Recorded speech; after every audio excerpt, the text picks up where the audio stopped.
Hello friends and fans, welcome back to John HD Gaming, and today I'm going to showcase to you my Canadian deck.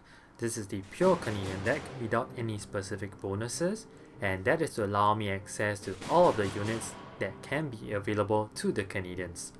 Alright, there's something that I'd like to highlight, and that is the activation points.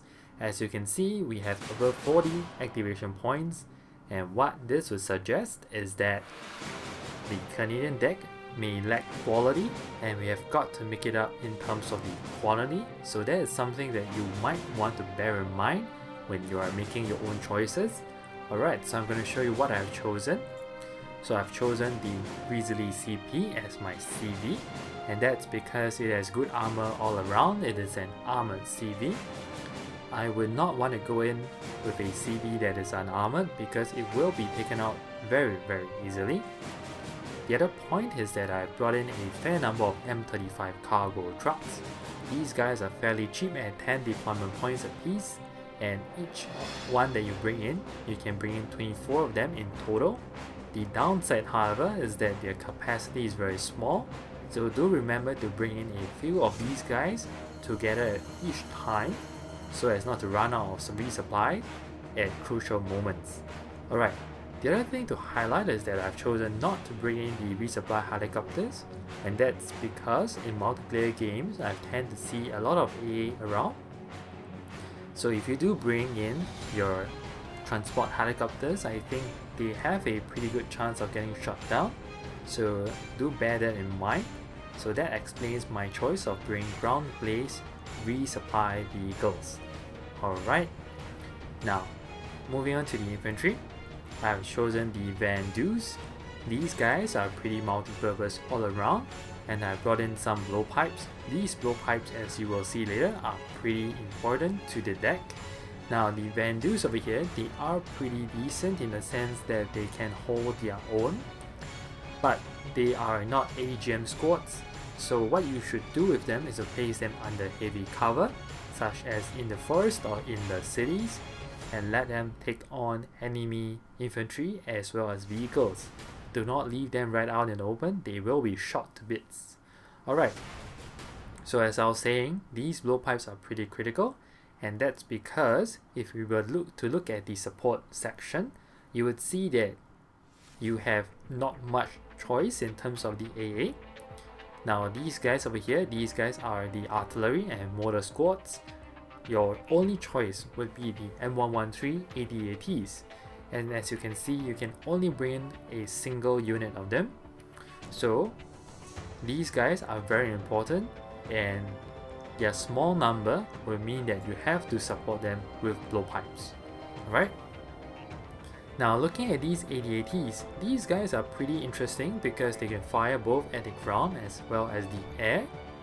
And at the same time, they have AP power and HE power, so that's pretty versatile all around.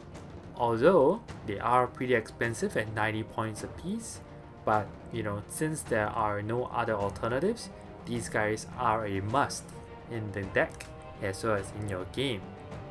So do bring in some of these guys supported by your blowpipes all around, otherwise you will be very vulnerable to enemy aircraft and bombers. Now looking at the tanks available to the Canadians, what I'll say is that the Canadian tanks are not heavily armored. Looking at the most expensive variant available to the Canadians, the Leopard C1s, these guys are at 60 deployment points apiece. However, their front armor is only 11, so that is the best front armor that the Canadians have, and that is pretty light in my opinion. I'm very used to the kind of 14, 18 kind of armor that is available to the other major nations such as the US and the Soviets.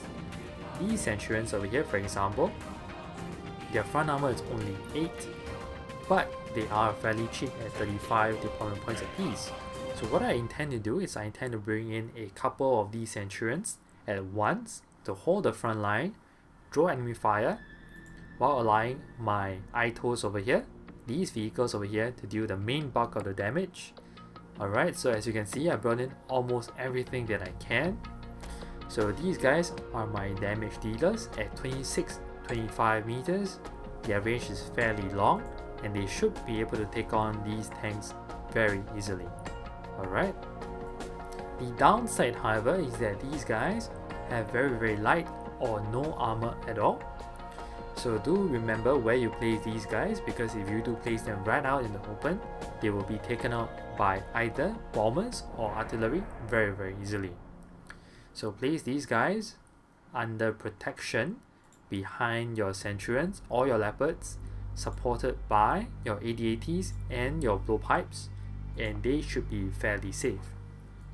One point to note is that the Canadians have no helicopters, so that's one less choice to make, but at the same time you have one less strategy to consider. So what I've chosen to do is I've chosen to bring in more planes. These freedom fighters over here, they are fairly good bombers, so you can see that they have two 450 kg bombs at 3500 meter range, so they are pretty okay. The downside, however, is that they have basically no ECM and no stealth, which means to say that they will be taken out very easily by AA because they have no countermeasures at all. Now these starfighters over here, they have no ECM, no countermeasures, but they have some decent stealth. But anyway, that's not the point. The main point is that these guys are pretty multi-purpose. They have some infrared missiles they can take on enemy aircraft, and they have some rockets that can fire on the ground, but the rockets are pretty short range. At 2400, I think they will be very vulnerable to enemy AA, so these guys might be taken out fairly easily. I've chosen to bring in a squad of Hornets. These CF-188 Hornets are pretty good bombers in my opinion, because they have 8 245 kg bombs. So the large number of bombs will mean that they can deal a fair number of damage. At the same time, these bombs are cluster bombs, so that's one more thing to consider. An important point, however, is that they have 4 infrared missiles, so these guys have fairly good anti-aircraft kind of capabilities, so that's something to remember when you bring in these guys. Alright, so that's pretty much the Canadian deck. In my opinion, the Canadian deck is very vulnerable. Definitely not a deck that I'll recommend to beginner players.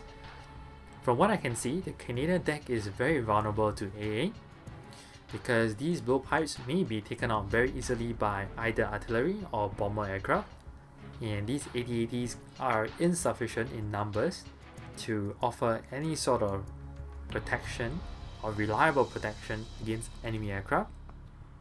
At the same time, you lack the strong tanks, so you got to rely upon these vehicles over here, but these vehicles have almost non-existent armor, so they will be taken out very easily as well.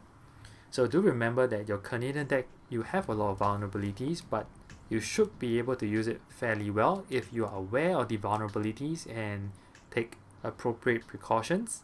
Try to use your planes and your bombers as much as you can. Use your tanks to draw enemy fire away. Try and use your recon units over here to get a good idea of what your enemy is doing.